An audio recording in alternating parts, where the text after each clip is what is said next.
मुझे अच्छी तरह याद है कि जब एम अहमद साहब की वफ़ात हुई तो हमारे एक दोस्त आजकल पीटीवी में है, लेकिन उस ज़माने में अपनी सीढ़ियाँ चढ़ने की कोशिश में थे, नमूद मुस्लिम। लेकिन अल्लाह उसकी ज़िंदगी में बरकत रखे, उसने मेहनत से सीढ़ियाँ चढ़ने के ऊपर ही यकीन रखा है। अगर वो उस तरह सीढ़ियाँ चढ़ रहा होता जिस तरह उसके साथ साथ ही और बहुत से लोग सीढ़ियाँ चढ़े हैं, तो फिर वो इस वक्त पता नहीं कितने ज़ीरोज़ और कितने फिगर्स में कहाँ बैठ के क्या तनख्वाह ले रहा होता। लेकिन वो बस बच्चे पाले हैं, बड़े किए हैं और माँ बाप की खिदमत कर रहा है, और जब मज़ीद पैसों की ज़रूरत पड़ती है तो कोई और मेहनत करके कोई और प्रोजेक्ट निकाल लेता है। लेकिन ये जब की बात है कि वो मैगज़ीन एडिटर हुआ करता था, कलर पेज का इंचार्ज था रोज़नामा पाकिस्तान इस्लामाबाद का, जो मेलोडी से छपता था, और मुजीबुर रहमान शामी साहब एडिटर हुआ करते थे सारे रोज़नामा पाकिस्तान जहाँ जहाँ से भी होते थे। एम अहमद साहब की हुई वफ़ात, वाक़या हुआ, उनकी डेड बॉडी जब पाकिस्तान पहुँची, कैसे तदफीन, ये सारा सिलसिला, तो मैंने उनके ऊपर एक मज़मून लिखा, गुले उम्मीद फ़िरोज़ां रहे तेरी खुशबू, कि लोग इसे भी गिरफ़्तार करना चाहते हैं। ये पूरा शेर था, तो इसमें से पहले मिसरा मैंने इसका उन्वान रखा, और उसमें जो डिटेल्स थी, जैसे जैसे हुआ, जिस तरह के वाक़यात थे, वो सारे मैंने उसमें रख दिए। और एक बात उस मज़मून में ये लिखी कि ये एम अहमद जिस वक्त सरताज अज़ीज़ के दौर में इकॉनमी कोलैप्स करने को रेड लाइन से नीचे जाने की स्टेज पे गई थी, तो इनको ये हवाला दे के कि आप तो बहरहाल पाकिस्तान तो आपकी रगों में है और पाकिस्तान के मफाद के लिए तो आप हर वक्त हाजिर हैं, तो चार्टर्ड तैयारा और पूरे प्रोटोकॉल के साथ रिक्वेस्ट करके कि आप सिर्फ इस साल का हमारा बजट पेश करवा जाएं किसी न किसी तरह आके, उसमें हमें हेल्प आउट करें, हेल्प आउट नहीं रेस्क्यू करें। और एम अहमद भी अल्लाह उन्हें उनके दर्जात बुलंद करे, तो बहरहाल वो आए, तो वो उन दिनों में, बल्कि मेरी जो उनसे वाहिद मुलाकात है वो उन्हीं दिनों में F7 वाली मस्जिद में जुमे के बाद हुई थी। उससे पहले एक ख़त एक्सचेंज हुआ था, उसके अलावा मेरी उनसे मुलाकात नहीं थी। तो वो वहाँ पे उनका क़याम था, उन्होंने जिस हद तक जो इकॉनमी के इंडिकेटर्स होते हैं, जिस तरह भी हेल्प आउट करना होता है, वो सरताज अज़ीज़ फाइनेंस मिनिस्टर थे, वो किया, और बजट पेश भी हुआ। तो जुमे के बाद मैं तो आगे वीकेंड था, सैटरडे संडे, मैं रब्वा चला गया। दूसरे दिन यानी सैटरडे की बात है, तो वो मैंने देखा कि जो इनकी कोठी है एम अहमद साहब की वहाँ रब्वा में, उसके सामने वो जो 2-3 मर्सिडीज़ होती हैं, वो अपना प्रेसिडेंसी के और सरकारी इंसिग्निया वाली, वो आई, और मैं साइकिल पे वहाँ से गुज़र रहा था। मैंने कहा, देखा ज़रा गौर से, गाड़ियाँ तो ये वहाँ से आई हैं, वो इनकी कोठी में चली गई। फिर ज़ाहिर है कुछ वक्त गुजरा होगा, फिर वो वापस चले गए।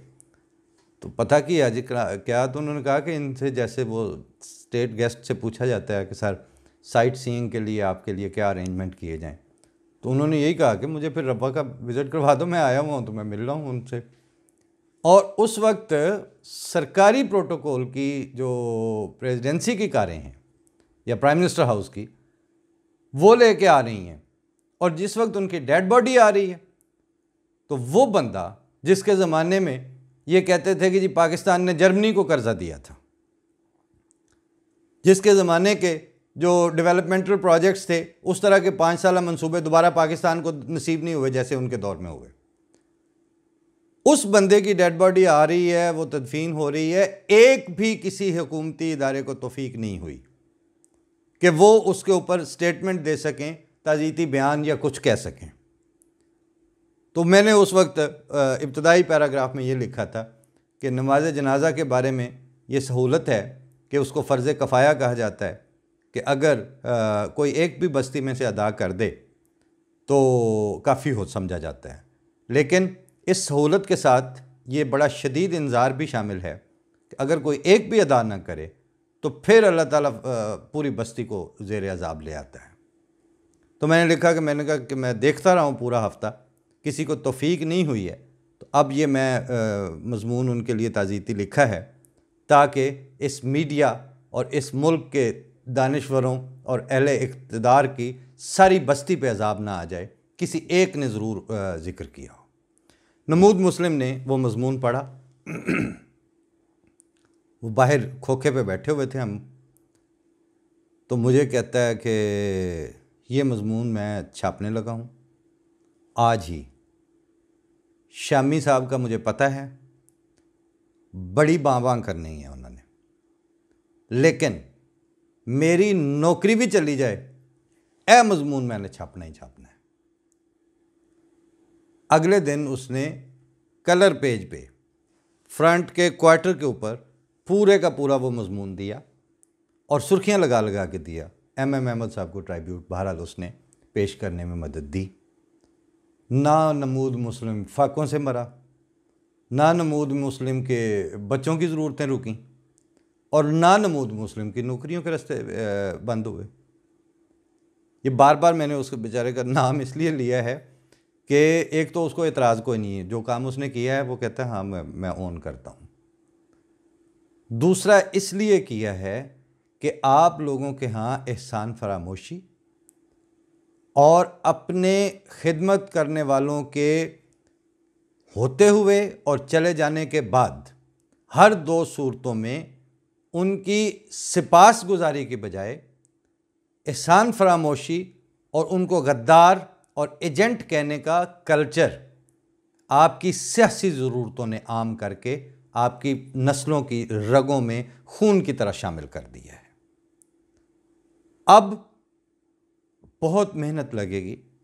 लेकिन सच सुनना और सच के साथ वापसी की समत पकड़ना वो शुरू कर देंगे तो उम्मीद की जा सकती है कि कुछ सालों में आपके यहाँ ये माहौल बदल जाए। सरेदस्त आप सिर्फ टारगेट करके दुश्मनाम तराजी, सनसनीखेज़ी और कॉन्स्पिरेसी थेरीज़ के ऊपर अपने आप को ट्यून करके पैसे कमा रहे हैं और अपने आपसे जो सुन के सीखते हैं उन अवामुन्नास और आने वाली नस्लों की जहन और उनके कुलूब उनमें गंद और बुग़्ज़ इंजेक्ट कर रहे हैं। इस तरह के झूठ, ऐसी मुनाफ़िक़त और ऐसी दो नंबरी के साथ जिस मुआशरे की तरबियत की जाए, उनमें से जिनको आप कह रहे हैं कि ये गद्दार वतन हैं, ये इसराइल की फ़ौज में थे, ये इंडिया की फ़ौज में थे, ये फ़लाँ पे हैं, यहाँ जर्मनी में अहमदी जर्मनी की फ़ौज में भी हैं, अमेरिका में अमेरिकन अहमदी मरीन्स में हैं, इंडिया में अहमदी इंडियन फ़ौज में होंगे, पाकिस्तान में अहमदी अगर आप इजाज़त देंगे और उनकी तरक्कियाँ और भर्ती रोकेंगे नहीं तो वो पाकिस्तानी फ़ौज में होंगे। अला हाज़िल क़यास ऑस्ट्रेलिया में होंगे तो वो वहाँ की होंगे। जिस जिस मुल्क में हैं उस मुल्क के साथ वफादार होना उनकी जिम्मेदारी है, लेकिन ये अल्लाह ताला का उन पे एक इजाफी फजल है कि वो जहाँ के हैं उस पाकिस्तान की मोहब्बत को भी अभी तक वो उससे दस्तबरदार नहीं हुए। आपने मुल्क के अंदर रहते हुए इसका 100वां हिस्सा या 1000वां हिस्सा भी आप पे जुल्म हुए होते तो आप वाकई हो जाते गद्दार, आप वाकई अपना स्टेक छोड़ बैठते। अहमदी पाकिस्तान से बाहर सेटल होने के बाद भी उनको मैं ऐसे लोगों को मैं पर्सनली जानता हूँ जिनका अब कोई लेना देना वहाँ के मतलब कोई डिपेंडेंट नहीं है, किसी तरह का इन्हिसार नहीं है, लेकिन उनके बच्चों तक की रूह, उनकी सोच वो अभी तक पाकिस्तान के लिए मुखलिस है। जो इदारे जिनका काम है इन चीज़ों पे नज़र रखना, वो अपने उस इंसानी स्टफ़ को बचाएं जो उन हालात में भी,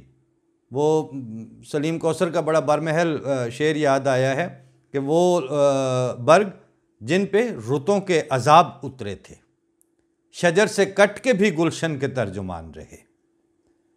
ये स्टफ़ है आपका जो शजर से कट के भी गुलशन के तर्जुमान है। वो जिनको आप लिए फिर रहे हैं वो इनफरादी वाक़यात और इक्का दुक्का धमाकों में तो वो अपनी हुब्बुल वतनी और इस्लाम दोस्ती साबित कर चुके हैं ना, बाकी मुसलमानों का कत्लेआम करके।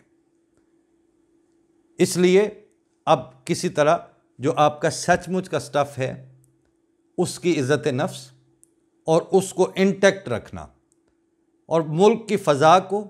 और मुल्क के मीडिया के ज़रिए आम की जाने वाली इंफॉर्मेशन को उस दायरा कार में रखें कि सच सच हो और झूठ झूठ हो।